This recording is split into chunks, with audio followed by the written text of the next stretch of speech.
آپ جب سواری پہ جاتے تھے ایک بستی سے دوسری بستی میں درس دینے کے لیے، پڑھانے کے لیے، تو امام شافعی کہنے لگے حضور جب آپ جایا کریں گے نا یہاں سے وہاں، تو آپ کے گھوڑے کے ساتھ ساتھ میں دوڑتا ہوا جایا کروں گا، آپ مجھے پڑھا دیا کرنا، میں آپ کے ساتھ ساتھ چلتے چلتے پڑھ لیا کروں گا۔ اللہ اکبر۔ اس طرح آپ نے حضرت امام محمد رحمت اللہ علیہ سے دین کا علم سیکھا، اور امام محمد رحمت اللہ علیہ آپ نے کیسے سیکھا؟ 13 سال عمر ہے، امام اعظم ابو حنیفہ رحمت اللہ علیہ کے پاس آتے ہیں اور آ کے کہتے ہیں حضور مجھے ایک مسئلہ بتائیں۔ آپ نے فرمایا کیا مسئلہ ہے؟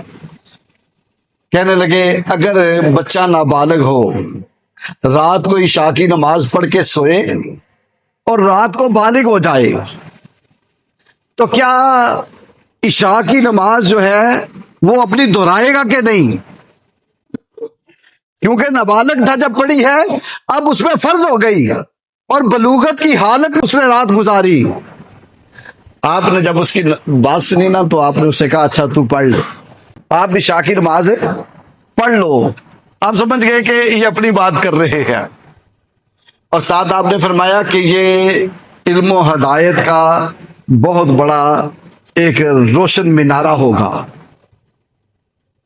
پھر امام محمد رحمت اللہ علیہ حضرت امام اعظم ابو حنیفہ رحمت اللہ علیہ سے علم سیکھنے کے لیے خود آ گئے اور آ کے عرض کی حضور مجھے بھی اپنا شاگرد بنا لے۔ بڑے امیر تھے، یہ بہت زیادہ امیر تھے اپنے دور میں۔ کہا حضور مجھے اپنا شاگرد بنا لیں۔ حضرت امام اعظم ابو حنیفہ رحمۃ اللہ علیہ نے فرمایا جاؤ پہلے قرآن حفظ کر کے آؤ، جب قرآن یاد ہوگا پھر تمہیں اپنا شاگرد بناؤں گا۔ امام اعظم ابو حنیفہ رحمۃ اللہ علیہ نے جب یہ فرمایا نا تو امام محمد اپنے گھر گئے، قرآن کو یاد کرنا شروع کیا، ایک ہفتے کے اندر پورا قرآن حفظ کر لیا۔ اللہ اکبر، پورا قرآن یاد کر لیا اور آپ کے پاس آ گئے، عرض کی حضور یاد ہو گیا؟ فرمایا سناؤ ہاں بلا۔ درمیان سے سنا، واقعی یاد تھا۔ فرمایا اب پڑھو۔ پھر امام اعظم ابو حنیفہ رحمۃ اللہ علیہ نے انہیں اپنا شاگرد بنایا اور دین سکھانا شروع کیا، اور ایک وقت ایسا آیا کہ یہی امام محمد رحمۃ اللہ علیہ اتنے بڑے عالم بنے کہ زمانے میں ان کا چرچا تھا، زمانہ ان کو جانتا تھا کہ کوفے کے اندر ایک بہت بڑا امام ہے جس کو لوگ امام محمد کہتے ہیں۔ بصرہ کے لوگ آپ کے پاس آئے، آ کے کہا حضور تھوڑا سا ٹائم ہمیں دیں، ہمارے شہر میں بھی تشریف لائیں، جیسے علماء کے پاس صالحین کے پاس لوگ جاتے ہیں، حضور ہمارے شہر میں تشریف لائیں۔ آپ نے ان کو وقت دے دیا۔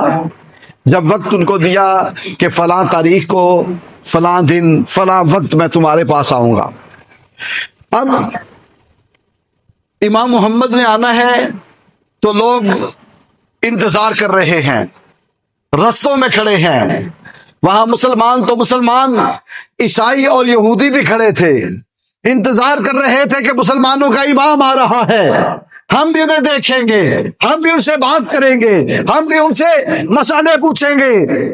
جب امام محمد رحمت اللہ علیہ بصرہ میں آئے، آپ کی سواری آئی، مسلمان بھی کھڑے ہیں، غیر مسلم بھی کھڑے ہیں، یہود و نصارہ بھی کھڑے ہیں، آپ کی سواری شہر میں آئی۔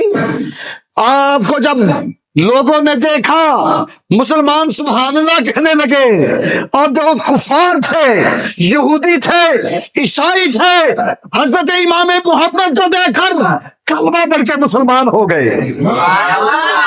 جب انہوں نے کلمہ پڑھا مسلمان ہوئے۔ بعد میں مسلمانوں نے پوچھا، ان کے محلے دار تھے، ان کے علاقے کے تھے، ان کے جاننے والے تھے، کہنے لگے تمہیں کیا ہوا؟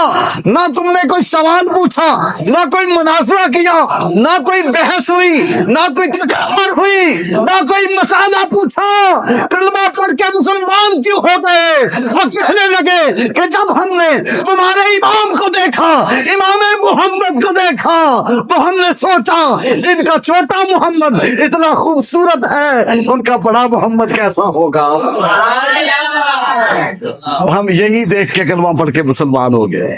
اللہ اکبر. یہ وہ لوگ تھے جنہوں نے اللہ کے لیے اللہ کے قرآن کو اور اللہ کے دین کو اللہ کے محبوب کی حدیثوں کو سیکھا تھا.